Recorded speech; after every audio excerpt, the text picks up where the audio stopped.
තෙරුවන් සරණයි ආයුබෝවන්. ධර්මාචාර්ය විභාග පන්තිය 60 වෙනි දවසේ සාකච්ඡාව ථේරවාදී බුද්ධ ධර්මයේ මූලික ඉගැන්වීම. සෑම බදාදා දිනකම රාත්‍රී 9ට අපි මේ සාකච්ඡාව පවත්වනවා ධර්මාචාර්ය විභාගයේ සඳහා ථේරවාදී බුද්ධ ධර්මයේ මූලික ඉගැන්වීම කියන විෂයට අදාළව. ඊට අමතරව බ්‍රහස්පතින්දා සිකුරාදා සෙනසුරාදා ඉරිදා කියන දවස් 4දී අනිකුත් විෂයන් වලට අදාළ තොරතුරු අපි පිරිවෙන දහම් පාසල අපගේ YouTube නාලිකාව ඔස්සේ ඔබ වෙනුවෙන් සාකච්ඡා කරනවා. මේ විදිහට පිරිවෙන දහම් පාසල කියලා ඔබට පුළුවන්කම තියෙනවා YouTube එකේ බලන්නට. ඉතින් මේ වෙද්දිත් බොහෝ සාකච්ඡාවන් ධර්මාචාර්ය විභාගයේ සඳහා, ඒ වගේම දහම් පාසල් අවසාන විභාගයේ සඳහා, සාමාන්‍ය පෙළ විභාගයේ සඳහා, උසස් පෙළ විභාගයන් සඳහා අපගේ නාලිකාව ඔස්සේ සාකච්ඡා කරලා තියෙනවා. ඉතින් ඔබට පුළුවන්කම තියෙනවා සම්බන්ධ වෙන්නට ඒ සියලු සාකච්ඡාවන් සමගින්. අද දවසේදී අපි සාකච්ඡා කරන්නේ විශේෂයෙන්ම පටිච්ච සමුප්පාදයේ අනුලෝම පටිලෝම ක්‍රමය සහ පටිච්ච සමුප්පාද ධර්මයට අනුව සාපේක්ෂව කරුණු ඉදිරිපත් කරන ඉගැන්වීමක් ක්‍රමයක් තියෙනවා. අන්නේ කාරණාවන් ගැන තමයි අද දවසේදී සාකච්ඡා කරන්නට බලාපොරොත්තු වෙන්නේ. 4 වෙනි පරිච්ඡේදයේ පටිච්ච සමුප්පාදය කියන පාඩම.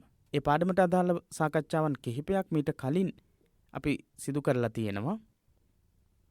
ඉතින් ඒවා නැරඹුවේ නැති කෙනෙක් නම් අද පළවෙනියටම සාකච්ඡාවන් සඳහා සම්බන්ධ වෙන කෙනෙක් නම් අපි මතක් කරනවා ඒ සාකච්ඡාවන් සමග සම්බන්ධ වෙන්නට කියලා. මුලින්ම බලන්න 2017-2018 අවුරුද්දේ ප්‍රශ්නයක් යොමු වෙලා තියෙනවා. පළවෙනි කොටසේ කෙටි ප්‍රශ්න වල පටිච්ච සමුප්පාද ධර්මයේ එන ණය ක්‍රම දෙක නම් කරන්න. පටිච්ච සමුප්පාදයේ තියෙනවා න්‍යායාත්මක ක්‍රම දෙකක්. දහම් පාසල් අවසාන ශ්‍රේණියේදීත් ඒ පිළිබඳව හොඳින් ඉගෙන ගන්නවා. ඒ වගේම තමයි සාමාන්‍ය පෙළ විභාගයේදීත් පටිච්ච සමුප්පාදය අනුලෝම සහ පටිලෝම කියන ක්‍රමවේද දෙකටම ඉගෙන ගන්නවා. එහෙනම් පටිච්ච සමුප්පාද ධර්මයේ එන න්‍යායාත්මක ක්‍රම දෙක තමයි අනුලෝම සහ පටිලෝම කියන ක්‍රම දෙක. ලකුණු 2යි ලැබිලා තියෙන්නේ වර්ෂයේදී පටිච්ච සමුප්පාදයේ ණය ක්‍රම දෙක නම් කරනවාට. ඉතින් මේ වගේ ප්‍රශ්න යොමු වෙන්නට පුළුවන්.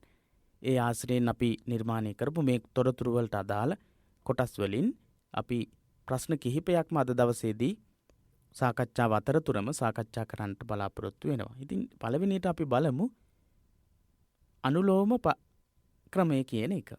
අනුලෝම ක්‍රමය. මේක සඳහන් වෙනවා අනුලෝම ක්‍රමය කියන අනුමාතෘකාව 71 වෙනි පිටුවේ. ථේරවාදී බුද්ධ ධර්මයේ මූලික ඉගැන්වීම් කියන පොතේ 71 වෙනි පිටුවේ තමයි මේක සඳහන් වෙන්නේ. ඉතින් ඔබට පුළුවන් ඒ පිටුව පෙරලා ගන්නට.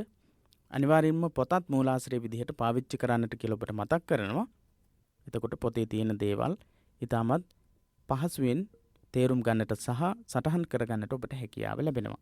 සටහනක් විදිහට ලියන්නට ගියොත් එතනදී අපිට සෑහෙන කාලයක් ගත වෙනවා. ඒ නිසා මම මතු කරලා දක්වන පැහැදිලි කරලා දෙන කාරණාවන් පොතට අදාළව පැන්සලක් හෝ පාවිච්චි කරලා ඔබට පුළුවන්කම තියෙනවා. එහෙම නැත්නම් පෑනක් පාවිච්චි කරලා ඔබට ලියා ගන්නටත් පුළුවන්. ඒ වගේම තමයි යම්කිසි විදිහකින් මතක තියාගන්නට පුළුවන් ආකාරයට නිර්මාණය කරගන්න. අනුලෝම ක්‍රමය කියන එක.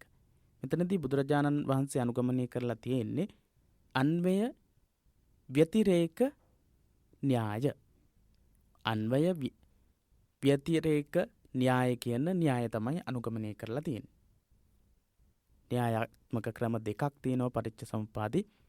අන්වය ව්‍යතිරේක ක්‍රමය කියන අනුලෝම ක්‍රමයට. තවත් ක්‍රමයක් තියෙනවා අපි පටිලෝම පටිච්ච සමුප්පාදය ගැන කතා කරනකොට ඒ ගැන දක්වනවා. ඒ වගේම අද දවසේදී මේ අනුලෝම සහ පටිලෝම කියන ක්‍රම දෙකට අදාළ තවත් නම් දෙකක් දැනගන්නට තියෙනවා ප්‍රශ්නයක් විදිහට. එකක් තමයි අන්වය ව්‍යතිරේක න්‍යාය කියන එක.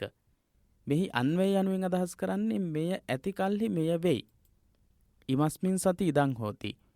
අපි පටිච්ච සමුප්පාදයේ මූල සූත්‍රය යටතේ ඉමස්මින් සති ඉදං හෝති ඒ විදිහට කතා කළා. මොහුගේ ඉපදීමෙන් මේ උපදී යන නීතියයි.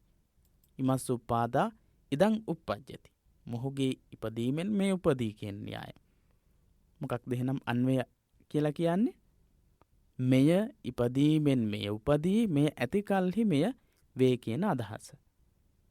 මේ විදිහට ගත්තම ද්වාදසාංග පටිච්චසමුප්පාදයේ දකින්න තියෙන අවිජ්ජා පත්‍යා සංඛාරා සංඛාර පත්‍යා විඥානං විඥාන පත්‍යා නාම රූපං ওই විදිහට දැක්වෙන අංග 12 යන යෙදුමට අනුව අවිද්‍යාව ඇති කල්හි සංස්කාර ඇත, අවිද්‍යාව උපන් කල්හි සංස්කාර උපදී යනුවෙන් දැක්විය හැකිය. ඒ විදිහට අනුලෝම විදිහට අපිට පටිච්චසමුප්පාදය දක්වන්නට පුළුවන්කම තියෙනවා. අන්වය යනුවෙන් අදහස් කරන්නේ මේ ඇති කල්හි මේ වෙයි. ඒ කියන්නේ අවිද්‍යාව නිසා සංස්කාර ඇති වෙනවා. අවිද්‍යාව ඇති කල්හි සංස්කාර ඇති වේ. සංස්කාර ඇති කල්හි විඥාන ඇති වේ. විඥාන ඇති කල්හි නාම රූප ඇති වේ. ඒ විදිහට දිගින් දිගට මේ හේතුව නිසා මේ දේ ඇති වෙනවා. මේ දේ නිසා මේ දේ උපදිනවා. ඒ විදිහට දැක්වෙන සාංශාරික ගමනේ සාංශාරික පැවැත්ම ඇති වෙන විදිහ ගැන තමයි පටිච්චසමුප්පාදේ අනුලෝම ක්‍රමයේ තුලින් කියලා තියෙන්නේ. හේතු අනුව අවිද්‍යාවෙන් ආරම්භ වෙන අවිද්‍යාව සිට සියලුම හේතුන් සියලුම අංග සම්බන්ධ වෙමින් සාංශාරික ගමන නිර්මාණය වෙන විදිහ. සංසාරයේ සත්වයා ගමන් කිරීමට හේතු වෙන ආකාරයේ දැක්වෙන ක්‍රමය තමයි අනුලෝම පටිච්චසමුප්පාදයේ විදිහට දැක්වෙන්නේ. මෙසේ දැක්වෙන පිළිවෙල අන්වය නම් වේ. ඒ විදිහට දැක්වෙන පිළිවෙලට කියනවා අන්වය කියලා. පාලි සූත්‍රවල අනුලෝම පටිච්චසමුප්පාදයේ ලෙසද මේ ක්‍රමය හැඳින්වේ. පාලි සූත්‍රවලදී මේ අන්වේ ව්‍යතිරේක න්‍යායටම තමයි එහෙනම් පටිච්චසමුප්පාදයේ අනුලෝම ක්‍රමය කියලා කියන්නේ. අනුපිළිවෙලට අවිද්‍යාව හේතුවෙන් සංස්කාර ඇති වෙනවා ආදී විදිහට අංග 12කින් යුක්ත පටිච්චසමුප්පාදය අවිද්‍යාවෙන් ආරම්භ වෙලා එකකට එකක් හේතු ප්‍රත්‍ය වෙමින් ඇති වෙන ආකාරය ගැන කියවෙන ක්‍රමය තමයි පටිච්චසමුප්පාදයේ අනුලෝම ක්‍රමය. අනුමාන ප්‍රශ්නයක් අපි බලමු. අනුලෝම පටිච්චසමුප්පාදය හා පටිලෝම පටිච්චසමුප්පාදය හැඳින්වීමට යෙදෙන වෙනත් නම් දෙකක් ලියන්න. අනුමාන ප්‍රශ්නය අනුලෝම පටිච්චසමුප්පාදය සහ පටිලෝම පටිච්චසමුප්පාදය හැඳින්වීමට යෙදෙන වෙනත් නම් දෙකක්. අන්වය ව්‍යතිරේක න්‍යාය කියලා අපි එකක් ඉගෙන ගත්තා.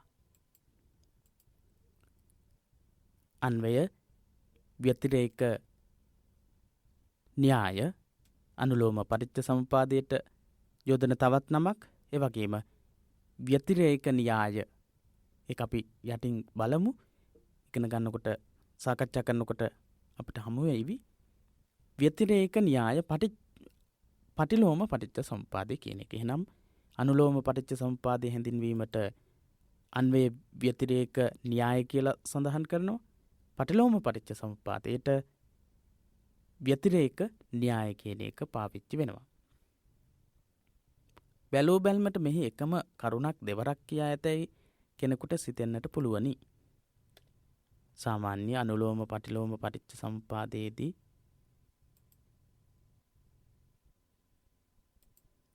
දැක්වෙන ඉමස්මින් සති ඉදං හෝති මේ ඇති කල්හි මේ වේ.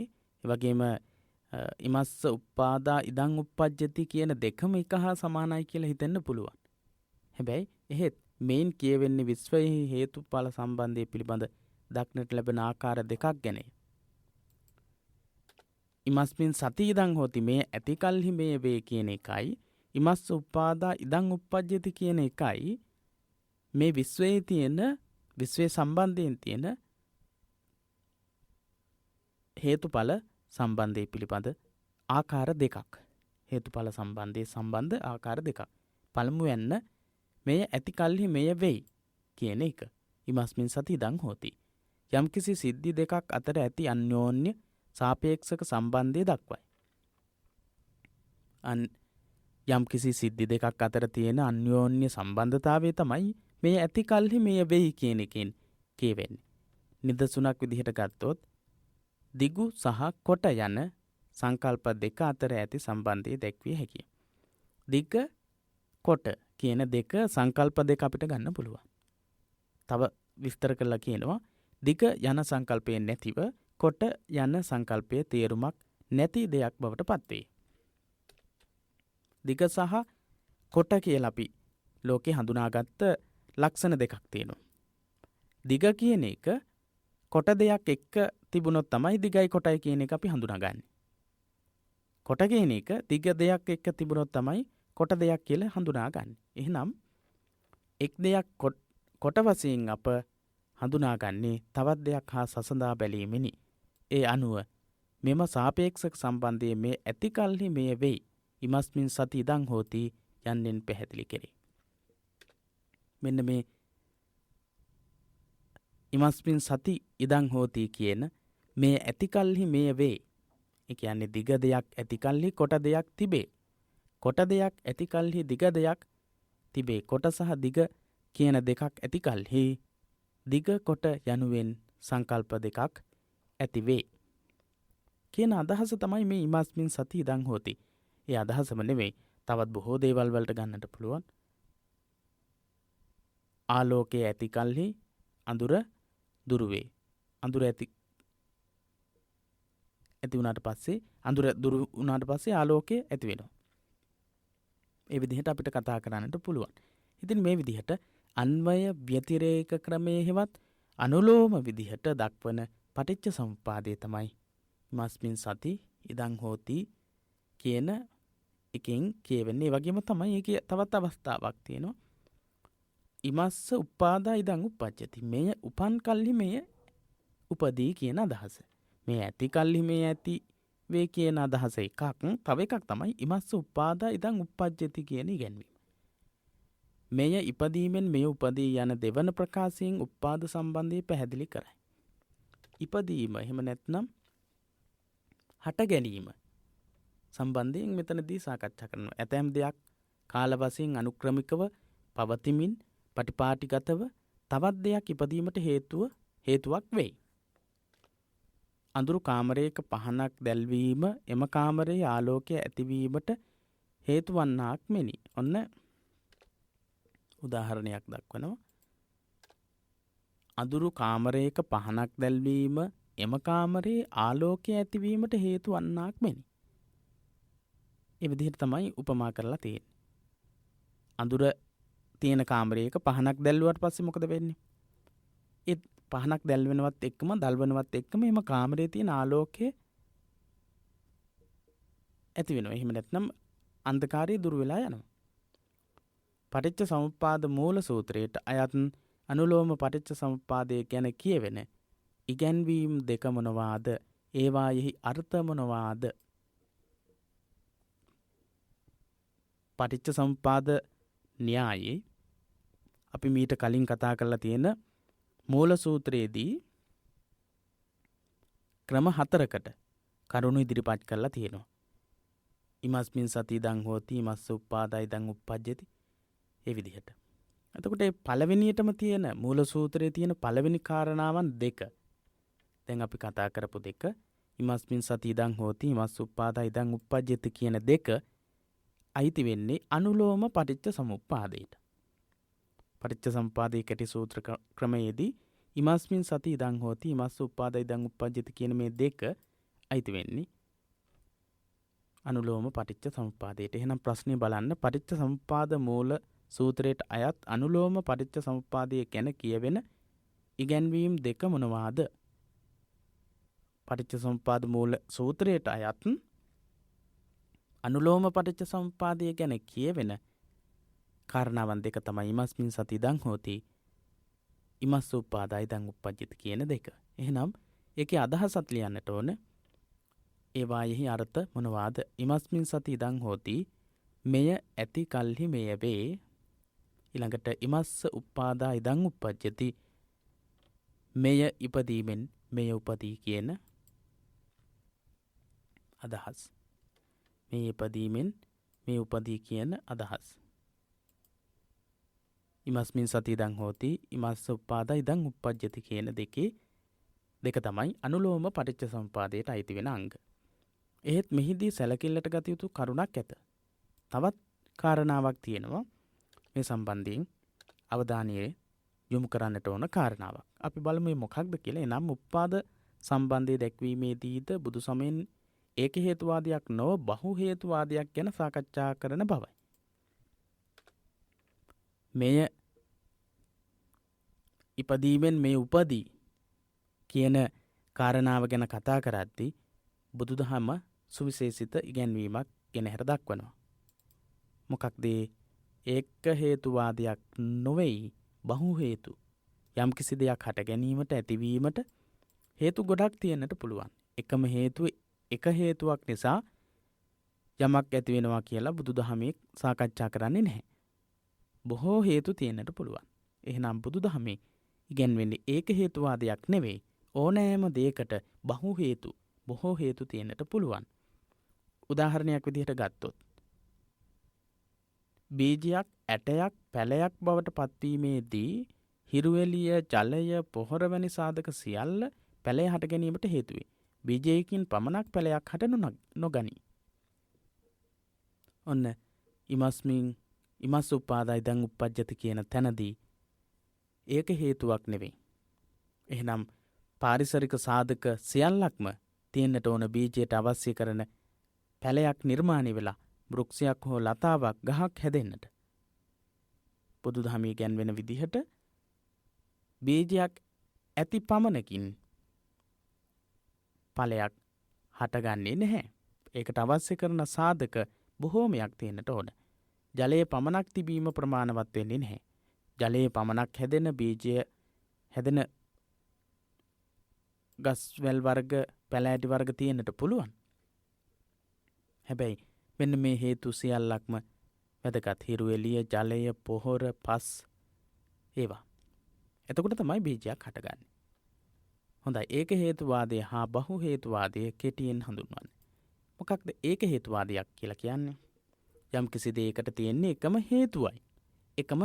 එකම දෙයයි. අන්න ඒවා තමයි ඒක හේතුවාදය කියන්නේ. බහු හේතුවාදය කියලා කියන්නේ යම් කිසි එක දෙයක් ඇතිවීම සඳහා එක දෙයක ප්‍රතිඵලයක් ලබා ගැනීම සඳහා හේතු ගොඩක් කරුණු ගොඩක් සම්බන්ධ වෙන්නට පුළුවන්. අන්න ඒක තමයි බහු හේතුවාදය කියලා කියන්නේ. බුදුදහමේ ලක්ෂණය මොකක්ද? හැම දෙයකටම එකම හේතුවයි නෙවෙයි තියෙන්නේ. එකම හේතුවයි තියෙන්නේ කියලා දේශනා කරන්නේ නැහැ. බහු හේතුවාදයක් තමයි උගන්වනු ලබන්නේ. ඊළඟට බලමු පටිලෝම ක්‍රමය. පටිච්ච සමුප්පාදේ පටිලෝම ක්‍රමය.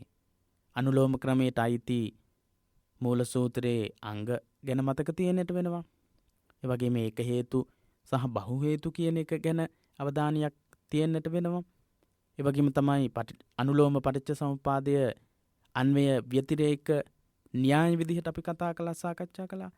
ඒ වගේම තමයි මොකක්ද ඉමස්මින් සති ඉදං හෝති කියන එක කොහොමද ධර්මානුකූලව අපි විවරණය කරන්නේ. ඒ වගේම තමයි ඒකයි ඉමස්ස උපාදා ඉදං උප්පජ්ජති කියන දෙකයි අතර යම්කිසි ආකාරයේ අර්ථය අතින් ගත්තම වෙනසක් තියෙන බව අපි කතා කළා සාකච්ඡා කළා නිදසුන් මගින්.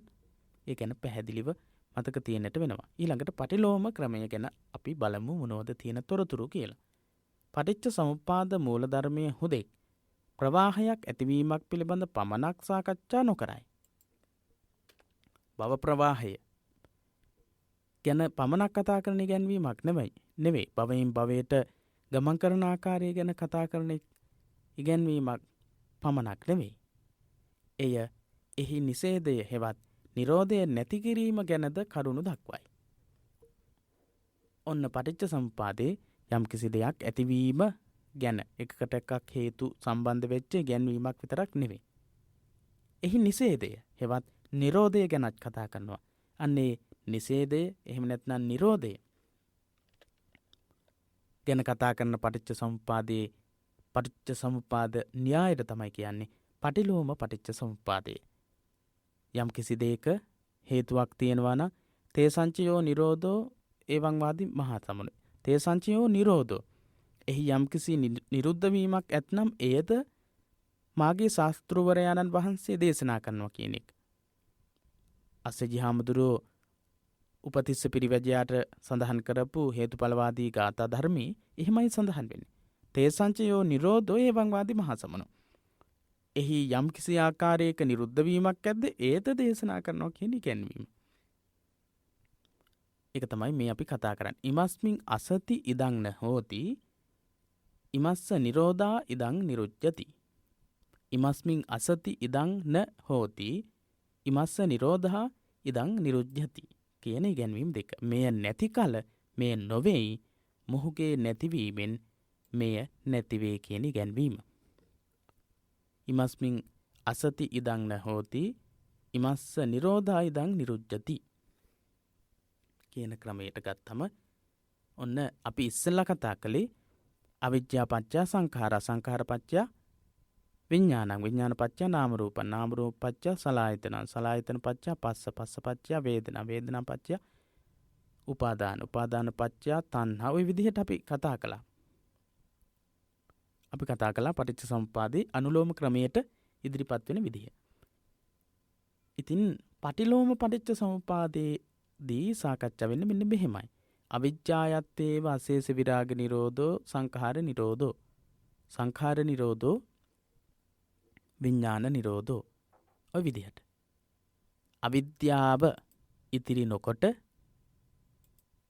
නිරුද්ධ කිරීමෙන් සංස්කාර නිරුද්ධ වේ. සංස්කාර නිරුද්ධ වීමෙන් විඥානය නිරුද්ධ වේ. විඥානය නිරුද්ධ වීමෙන් නාම රූප නිරුද්ධ වේ.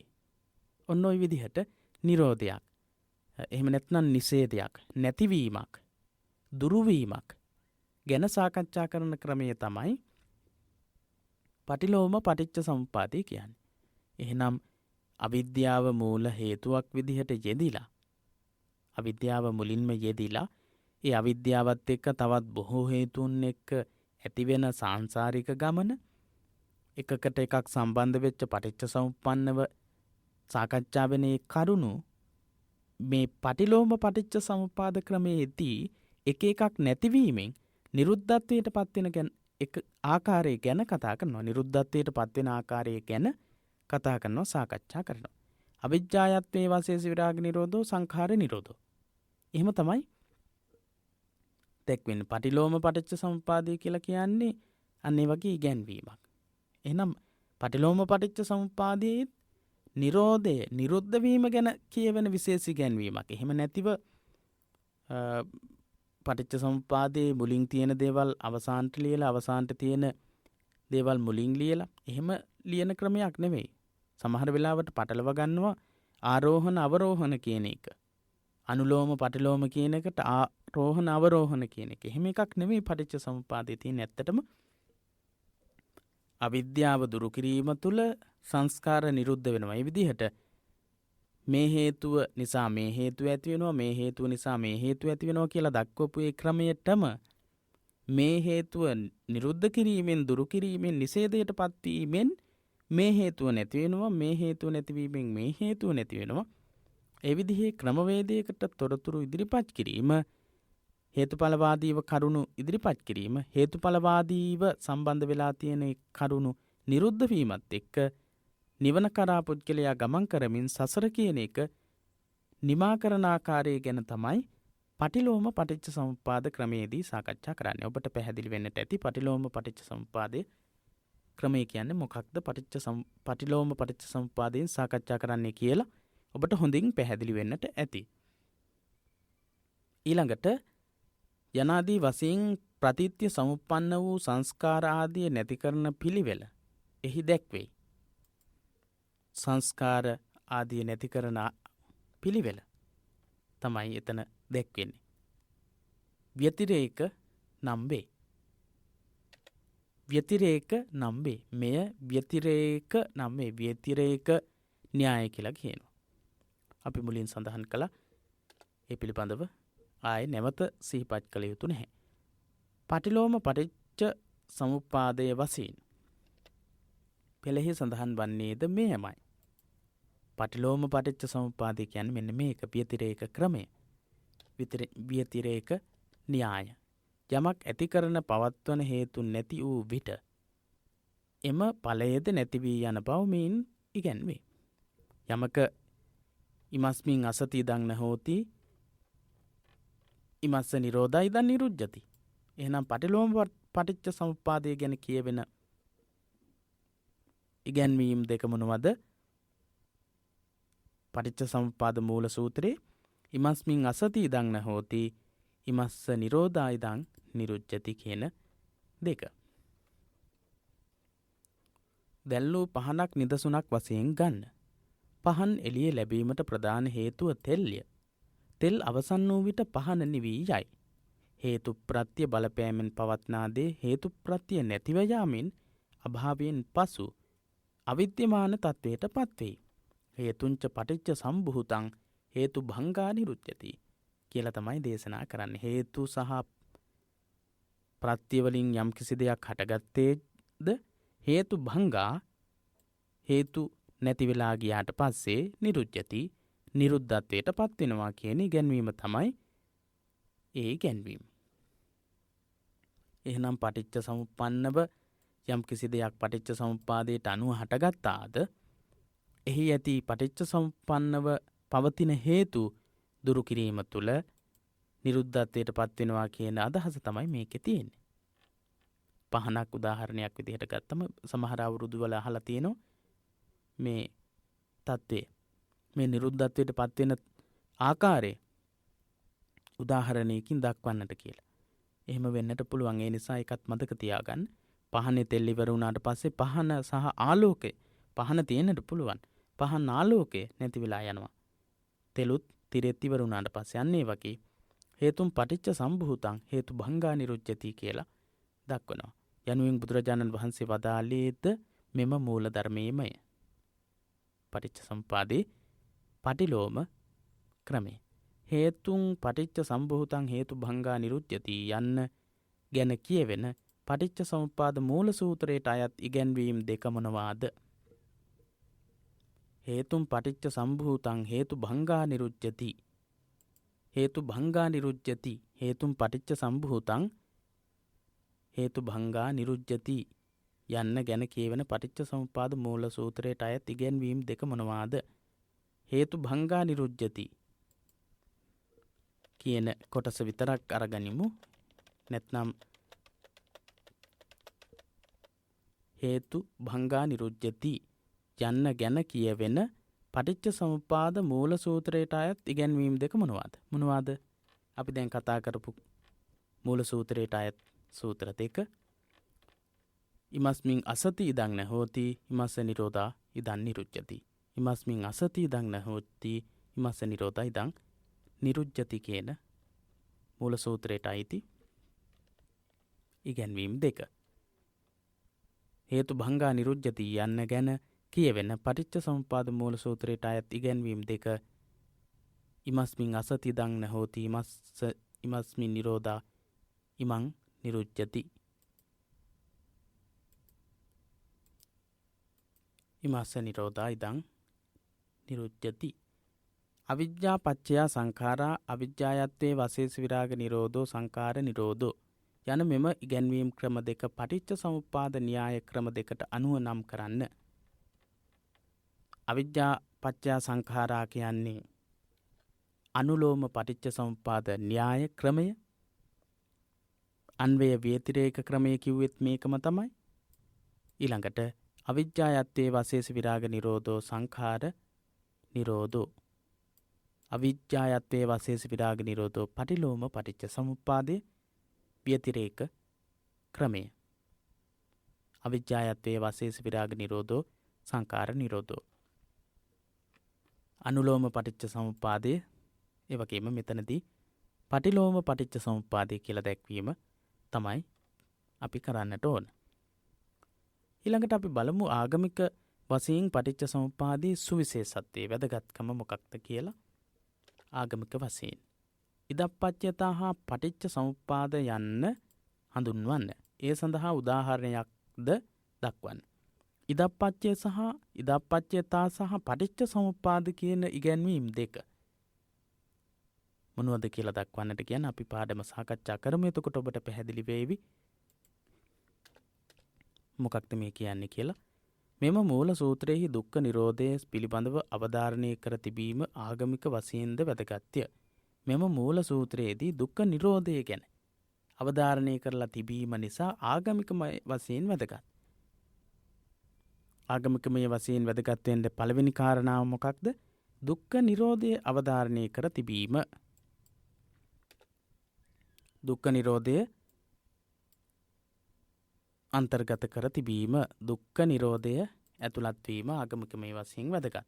දුක පිළිබඳව ලබා ගන්නා යථා තත්ත්ව අවබෝධය දුක්ඛ නිරෝධය සඳහා නිර්මාණාත්මක ලෙස උපයෝගී කර ගැනීමට හැකි බව පෙන්වා දෙන්නේ දුක්ඛ නිරෝධය ගැන කරුණු දැක්වීම මගින්ය.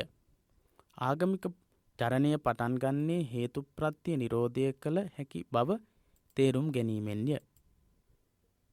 ආගමික චරණය කියලා කියන්නේ ආගමානුකූලව හැසිරෙන්නට, ආගමික ප්‍රතිපත්ති අනුගමනය කරන්නට යොමු වෙන්නේ ප්‍රත්‍ය නිරෝධය කළ හැකි බව. පටන් ගන්නේ හේතුප්‍රත්‍ය නිරෝධයට පත් කරන්න පුළුවන් කියලා දැනගත්තට පස්සේ අපි මේ ටික නැවත වතාවක් බලමු. දුක පිළිබඳව ලබා ගන්නා යථා තත්ත්ව අවබෝධය දුක්ඛ නිරෝධය සඳහා නිර්මාණාත්මක ලෙස උපයෝගී කර ගැනීමට හැකි බව පෙන්වා දෙන්නේ දුක්ඛ නිරෝධය ගැන කරුණු දැක්වීම මගින්ය. දුක පිළිබඳව ලබා ගන්න යථා තත්ත්ව අවබෝධය දුක්ඛ නිරෝධය සඳහා නිර්මාණාත්මක ලෙස උපයෝගී කර ගැනීමට හැකි බව පෙන්වා දෙන්නේ දුක්ඛ නිරෝධය ගැන කරුණු දැක්වීම මගින්. දුක්ඛ නිරෝධය ගැන කරුණු දක්වලා දුක්ඛ නිරෝධය සඳහා නිර්මාණාත්මක ලෙස උපයෝගී කරගන්නට පුළුවන් ක්‍රමවේද මොනවද කියලා දක්වනවා.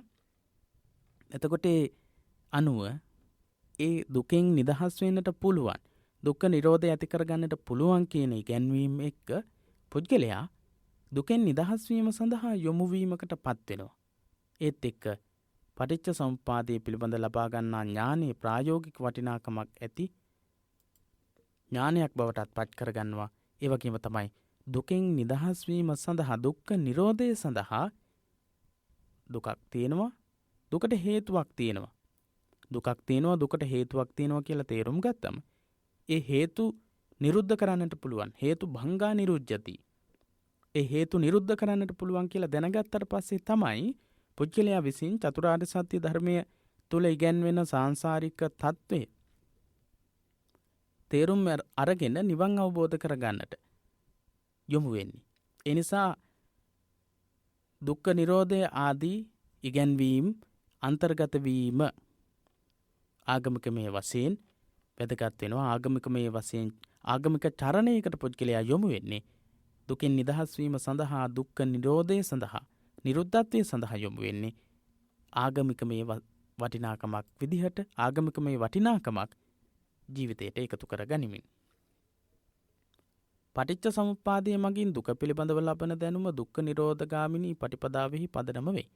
පටිච්ච සමුප්පාදය මගින් ලබන දුක පිළිබඳව ලබා ගන්න දැනුම ඒකේ අවසානම පදනම වෙන්නේ මොකක්ද?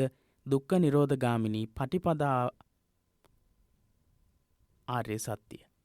දුක පිළිබඳව දැනගෙන ඒ සඳහා හේතු වෙන තෘෂ්ණාව, මෙන්න මේ කාම තණ්හා, භව තණ්හා, විභව තණ්හා කියන ත්‍රිවිධ තෘෂ්ණාව තමයි මේ සඳහා හේතු වෙන්නේ. එහෙම කියලා දැනගෙන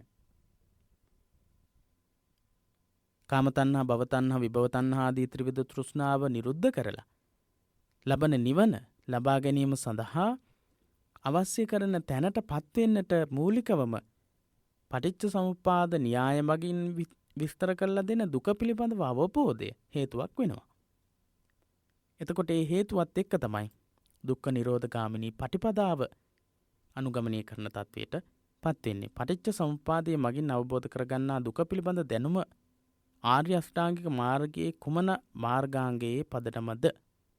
පටිච්ච සමුප්පාදයේ මගින් අවබෝධ කරගන්න දුක පිළිබඳ දැනුම ආර්ය අෂ්ටාංගික මාර්ගයේ කුමන මාර්ගාංගයක් පදනම වෙනවද කියලා යහන්නේ.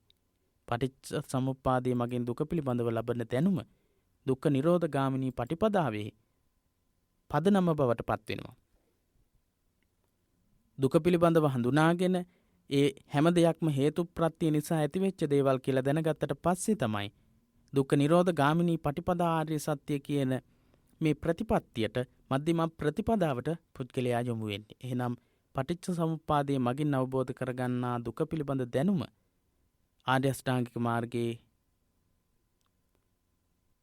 මධ්‍යම ප්‍රතිපදාව ආර්ය අෂ්ටාංගික මාර්ගයේ දුක්ඛ නිරෝධ ගාමිනී පටිපදා ආර්ය සත්‍යයේ පදනම වෙනවා කියලා දක්වන්නට පුළුවන්. පටිච්ච සමුප්පාදයේ දුක පිළිබඳව ඇති කරවන දැනුම ආර්ය අෂ්ටාංගික මාර්ගයේ ඇතුළත් වෙන දුක්ඛ නිරෝධ ගාමිනී පටිපදා ආර්ය සත්‍යයේ පදනම බවට පත් වෙනවා කියලා අපිට ලියන්නට පුළුවන් ලකුණු දෙකක ප්‍රශ්නයක්.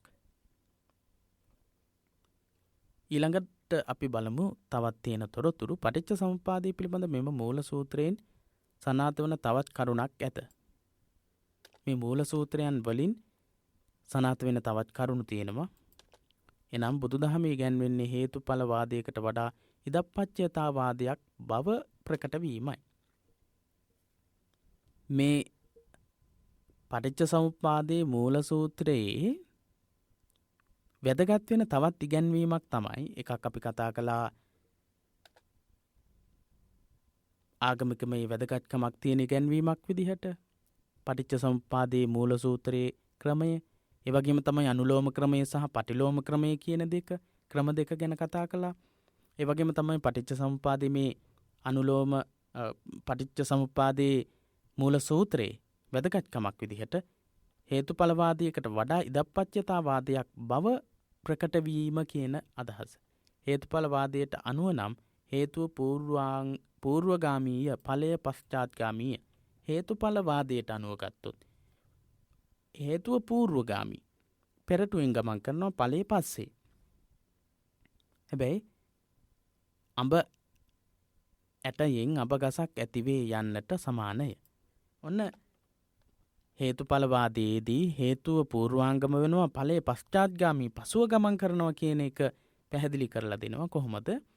අඹ ඇටයෙන් අඹ ගසක් ඇතිවේ යන්නට සමානය. එහෙත් ඉදප්පච්චයතාවාදයට අනුව හේතුවත් ඵලයත් එකම අවස්ථාවක හටගනී.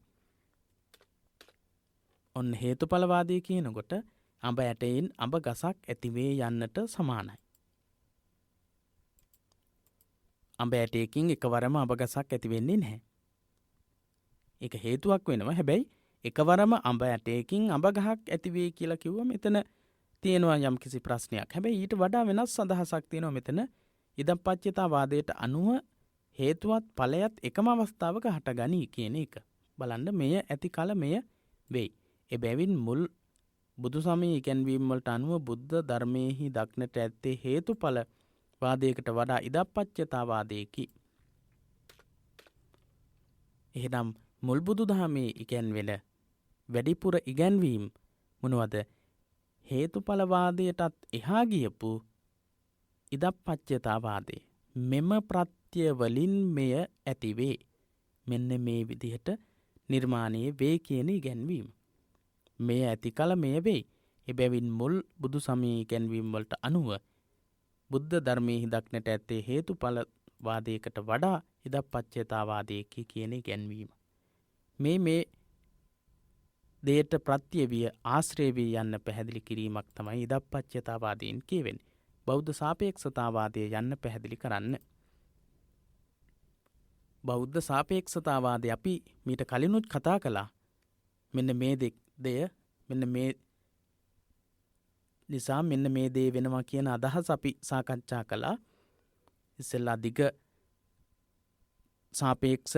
සාපේක්ෂව කොට කියන දේ තියෙනකොට අපි සාපේක්ෂව දිග කොට කියන නිගමනයකට අදහසකට එනවා කියලා. ඉතින් ඒ වගේ ඉගැන්වීමක් තමයි තියෙන්නේ. අපි බලමු බෞද්ධ සාපේක්ෂතා වාදය කියන එක යටතේ තියෙන තොරතුරුත් සාකච්ඡා කරලා. බෞද්ධ පටිච්ච සමුප්පාදයේ ඇතුළත් වන මෙම මූල සිද්ධාන්තයෙන් ප්‍රකට වන තවත් වැදගත් කරුණක් ඇත. පටිච්ච සමුප්පාදයේ අන්තර්ගත වෙලා තියෙන මූල සූත්‍රයේ තවත් වැදගත්කමක් තියෙනවා. ඒ වැදගත්කම තමයි අපි මේ කතා කරන්නට සූදානම් වෙන්නේ. ලොව කිසිම ස්වභාවයක ඊටම අයත් තනි ගතියක් නැත. ඔන්න ලෝකේ කිසිම දෙයක ඒකටම අයිති කිසිම තනි ගතියක් නැහැ. හැම දෙයක්ම පරාදීන පරප්‍රත්‍ය අපේක්ෂා කරයි. පරාදීන පරප්‍රත්‍ය අනිකුත් අයගේ අනිකුත් දේවල් වල ප්‍රත්‍ය සම්බන්ධතාවයක් අපේක්ෂා කරනවා. තනි ගතියක් තනිවම පවතින ගතියක් නැහැ. මේ නිසාම පටිච්ච සමුප්පාදයේ බෞද්ධ සාපේක්ෂකවාදයේ හැටියට ඇතැම් පඬිවරු හඳුන්වති. මේ නිසා තමයි පටිච්ච සමුප්පාදයේ සාපේක්ෂයි කියලා කියන්නේ. මොකක්ද? ලෝක කිසිම ස්වභාවයක ඊටම අයත් තනි ගතියක් නැහැ. හැම දෙයක්ම පරාදීන පරප්‍රත්‍ය අපේක්ෂා කරමින් සිටිනවා. අන්න ඒ නිසා තමයි පටිච්ච සමුප්පාදයේ සාපේක්ෂකයි කියලා කියන්නේ. අපි තවත් විස්තර බලමු. අස්මින් සති ඉදං හෝති යන මෙහි අස්මින් වැනි පද සප්තමී විභක්තියෙන් යෙදීම නිසා එහි සාපේක්ෂකත්වය සාපේක්ෂකත්වය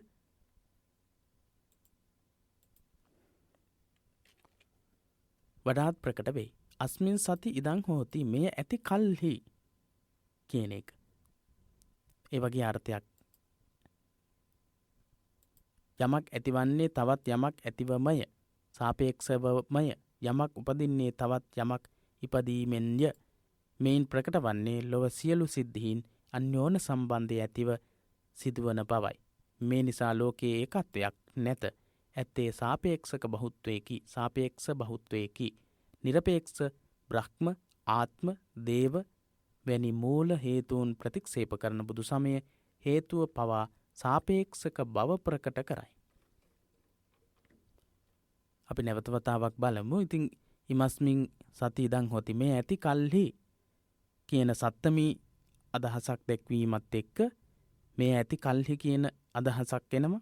ඉතින් ඒ තුලිනුත් කියවෙන්නේ සාපේක්ෂකත්වයේ වඩාත් ප්‍රකට වෙන අදහසක් එතනින් කියවෙනවා. යමක් ඇති වෙන්නේ තවත් යමක ආධාරයක් ඇතිව සාපේක්ෂකව. යමක් උපදින්නේ තවත් යමක් ඉපදීමෙන්මයි. මේන් ප්‍රකට වෙන්නේ ලෝකේ තියෙන සියලුම සිද්ධීන් අන්‍යෝන්‍ය සම්බන්ධයක් ඇතිව සිද්ධ වෙන බව. හැබැයි මෙන්න මේ කියන ඉගැන්වීම එහෙම කිසිම දෙයකට සම්බන්ධයක් නැතිව ඇති වෙන දේවල් කියලා තමයි සඳහන් වෙන්නේ ආගමික කණ්ඩායම් විසින් ඉදිරිපත් කරන්නේ. බුදුදහමේ දේශනා කරන්නේ සාපේක්ෂ බහුත්වයක්. හැබැයි නිරපේක්ෂක බ්‍රහ්ම ආත්ම දේව බ්‍රහ්ම කියලා කියන්නේ නිරපේක්ෂ. කාගේවත් පැවැත්මක් කාගේවත් බලපෑමක් කාගේවත් සම්බන්ධයක් මේවට නැහැ. බ්‍රහ්ම කියන නිර්මාණයට එහෙම එකක් නැහැ. ආත්ම කියන එකටත් එහෙමයි. දේව කියන මේවට කිසිම සම්බන්ධයක් නැහැ. සාපේක්ෂ බහුත්වයක් නැහැ කියන එක තමයි ඉගැන්වීම. ඒක බුදුදහම තුලින් ප්‍රතික්ෂේප කරන බුදු සමයේ හේතුව පවා සාපේක්ෂක දෙයක් විදිහට තමයි දක්වන්නේ. ද්වාදසංග පටිච්ච සමුප්පාදයේ අවිද්‍යාව මුල යෙදී ඇත. අවිද්‍යාව යෙදিলা තියෙන්නේ මුලින්ම අවිජ්ජා. සම්මා දිට්ඨි සූත්‍රයේදී අවිද්‍යාව උවද ඇතිවන්නේ කවරක් ඇති කල්හිද යනුවෙන් ප්‍රශ්න කරයි. සම්මා දිට්ඨි කියන සූත්‍රයේ වැදගත්.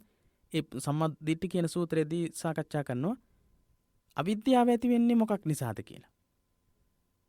අවිද්‍යාව තමයි පටිච්ච සමුප්පාදයේ මුලින්ම යෙදෙන්නේ. අවිද්‍යාව හේතු කරගෙන සංස්කාර ඇති වෙනවා. ඒ විදිහටනේ අපි කතා කළේ. එතකොට සම්මා දිට්ඨි කියන සූත්‍රයේදී හේතුවටත් තවත් හේතු තියෙනවා කියලා තමයි දක්වන්නේ. ඒක තමයි මේ සම්මා දිට්ඨි සූත්‍රයේ දැක්වෙන්නේ. කතමෝ අවිජ්ජා සමුදය.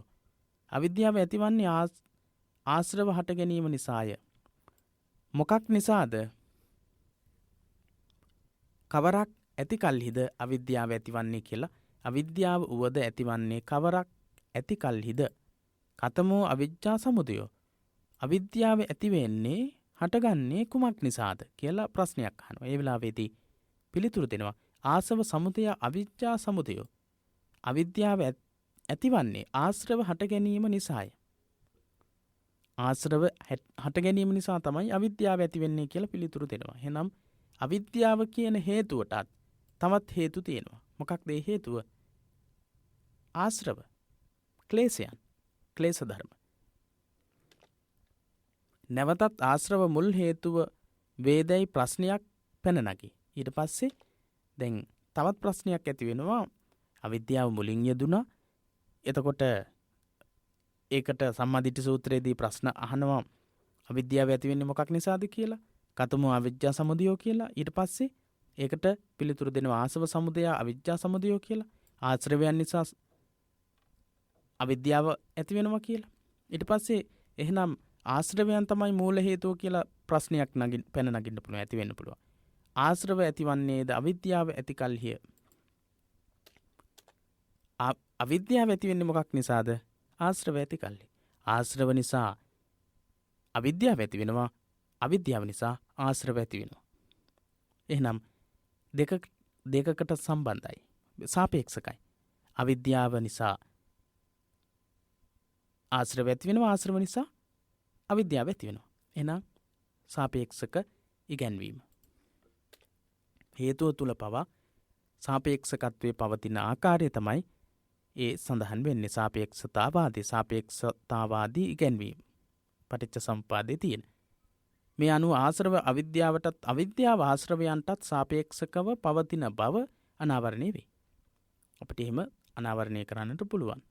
පටිච්ච සමුප්පාදයෙන් ප්‍රකට වන බෞද්ධ සාපේක්ෂතාවාදයේ පැහැදිලි වන කදිම අවස්ථාවක් සංයුත්ත නිකාය නලකලාප සූත්‍රයේහි දක්නට ලැබේ. සංයුත්ත නිකාය නලකලාප කියන සූත්‍ර දේශනාවේ මේ සාපේක්ෂතාවාදය ගැන කියවෙන වැදගත් තැනක් තියෙනවා. මහා කොට්ටිත කියන තෙරුන් වහන්සේ සහ සැරියුත් තෙරුන් අතර ඇතිවෙන සංවාදයක් තමයි මේ නලකලාප සූත්‍රයේ දකින්නට තියෙන්නේ. සංයුත්ත නිකායේ නලකලාප සූත්‍රයේ මහා කොට්ටිත හාමුදුරුවෝ සහ සාරිපුත්ත හාමුදුරුවන් වහන්සේ අතරයි මේ සාකච්ඡාව සිද්ධ වෙන්නේ. විඥානයේ ඇතිකල්හි නාම රූපත් නාම රූප ඇතිකල්හි විඥානියත් ඇති වෙන බව සාරිපුත්ත තෙරණුව වදාළා. සරියුත් තෙරුන් වහන්සේ සඳහන් කරනවා විඥානයේ ඇතිකල්හි නාම රූප ඇතිකල්හි විඥානියත් ඇති වෙන බව ප්‍රකාශ කරනවා. අපි අනුලෝම පටිච්ච සමුප්පාදයේදී කතා කළේ විඥානය ඇතිකල්හි නාම රූප ඇති වෙනවා කියලා. ඉතින් මෙතනදී මේ සාරිපුත්ත හාමුදුරුවෝ සහ මහා කොට්ටිත හාමුදුරුවෝ අතර සිද්ධ වෙන නලකලාප සූත්‍රයේ සාකච්ඡාවේදී සරියුත් හාමුදුරුවන් වහන්සේ ප්‍රකාශ කරන්නේ විඥානය ඇතිකල්හි නාම රූපත් නාම රූප ඇතිකල්හි විඥානියත් ඇති වෙනවා කියලා. එහෙනම් සාපේක්ෂකව දෙපැත්තටම තොරතුරු දක්වලා තියෙනවා. අවිද්‍යාව නොදක්වා පටිච්ච සමුප්පාදයේ විග්‍රහ කරන මෙම සාකච්ඡාවේදී විඥානයේද නිරපේක්ෂක නොවන බව දැක්වීම පිණිස එසේ විඥානය ඇති කල නාම රූපත් නාම රූප ඇති කල විඥානියත් ඇති බව සඳහන් කළහ. සම්මාදිට්ඨි සූත්‍රයේදී අවිද්‍යාව ඇති වෙන්නේ මොකක් නිසාද කියලා ඒ කරපු සාකච්ඡාවේදී අවිද්‍යාව ඇති වෙන්නේ ආශ්‍රව නිසා, ආශ්‍රව ඇති වෙන්නේ අවිද්‍යාව නිසා කියලා සාකච්ඡා කළා. ඉතින් මෙතනදී සාකච්ඡා කරනවා අවිද්‍යාවට විතරක් නෙවෙයි හේතු තියෙන්නේ. අවිද්‍යාවට විතරක් නෙවෙයි හේතු තියෙන්නේ. විඥානයේ නිසා තමයි නාම රූප ඇති වෙන්නේ. නාම රූප නිසා විඥානයත් ඇති වෙනවා. ඒ විදිහට සාපේක්ෂක ඉගැන්වීම මෙතනදීත් ඉදිරිපත් කරලා තියෙනවා. මේ කියන කාරණාවන් ඔබට එකවරම පැහැදිලි නොවෙන්නට පුළුවන්. ඒ නිසා මේ පාඩම් දෙවතාවක් විතර බලන්න. එතකොට ඔබට හොඳටම මේ කතා කරන කාරණාවන් පැහැදිලි කරගන්නට පුළුවන්. අවිද්‍යාව නොදක්වා පටිච්ච සමුප්පාදයේ විග්‍රහ කරන මෙම සාකච්ඡාවේදී විඥානයේද නිරපේක්ෂක නොවන බව දැක්වීම පිණිස එසේ විඥානය ඇති කල නාම රූපත් නාම රූප ඇති කල විඥානයත් ඇති බව සඳහන් කරලා තියෙනවා. ඒ දෙකෙහි පවතින සාපේක්ෂක බව පෙන්වා දීලා තියෙනවා. මෙම කරුණ බටමිටි උපමාවකින් සරියුත් තෙරුන් වහන්සේ මෙන්න මේ විදිහට පැහැදිලි කරලා තියෙනවා. එවත්නි නලකලාප දෙකක් බටමිටි නලකලාප කියලා කියන්නේ බටමිටි ඔවුනොවුන් ඇසුරු කොට සිටුනේද? බටමිටි දෙකක් එකකට එකක් හේතු කරලා තියෙනවා. ඒ දෙක එවත්නි ඒ සෙයින්ම නාම රූප ප්‍රත්‍යයෙන් විඥානීය වේ, විඥාන ප්‍රත්‍යයෙන් නාම රූප වේ. අන්නේ විදිහට පැහැදිලි කරනවා. ඒ බට මිටි දෙක එකට එකතු වෙලා තියෙන්නේ මොකක් නිසාද? එක බට මිටියක් තවත් බට මිටියක් එක්ක හේතු කරලා එහෙම තියෙනකොට තමයි බට මිටි දෙකටම රැඳිලා තියෙන්නට පුළුවන්කම තියෙන්නේ. ඒ වගේම තමයි නාම රූප ප්‍රත්‍යයෙන් විඥානියත්, විඥාන ප්‍රත්‍යයෙන් හේතුවෙන් නාම රූපත් ඇති වෙනවා කියන ඉගැන්වීම සඳහන සරියුත් හාමුදුරන් වහන්සේ දේශනා කරනවා. ඇවැත්නි නලකලප් දෙකින් එකක් ඉවත් කරන්නේ නම් එකක් වැටෙන්නේය. මෙයින් පැහැදිලි වන්නේ පටිච්ච සමුප්පාදය තුළින් බෞද්ධ සාපේක්ෂතාවාදයද ප්‍රකට කරන බවයි. සැරියුත් හාමුදුරුවන් වහන්සේ දේශනා කරනවා බටමිටි දෙකින් එකක් අයින් කරොත් එකක් වැටෙනවා. දෙකටම රැඳිලා තියෙන්නට නම් අනිවාර්යයෙන් මේ දෙකම ඕන. නාම රූප නිසා විඥානත්, විඥාන නිසා නාම රූපත් ඇති වෙනවා. මීට කලින් අපි ඒ සම්බන්ධයෙන් කතා කරලා තියෙන නිසා, ඒ පිළිබඳව ලොකු දැනුමක් තියෙන නිසා ඔබට මේ කියන කාරණාවන් ඉතා පහසුවෙන් ලේසියෙන් අවබෝධ කරගන්නට හැකියාව ලැබේ. හැකියාව තියෙනවා. හොඳයි. අද දවසේදී අපි එපමණයි ප්‍රශ්න සාකච්ඡා කරන්නට බලාපොරොත්තු වෙන්නේ. ධර්මාචාර්ය විභාග පන්තිය තුලින් අපි මේ වෙද්දී සෑහෙන සාකච්ඡාවන් ප්‍රමාණයක් සිදු කරලා තියෙනවා. ඒ වගේම අපි ඉක්මනින් බලාපොරොත්තු වෙනවා පාඩම් වලට අදාළ වසර කිහිපයක ප්‍රශ්න පත්‍ර සාකච්ඡාවක් සිදු කරන්නටත් බලාපොරොත්තු වෙනවා. ඊට මුලින් පාඩම් පිළිබඳව යම්කිසි දැනුමක්, අවබෝධයක්, වැටහීමක් ඇති කර ගැනීම වැදගත් වෙන නිසායි මේ විදිහට අපි සාකච්ඡාවන් පවත්වනු ලබන්නේ.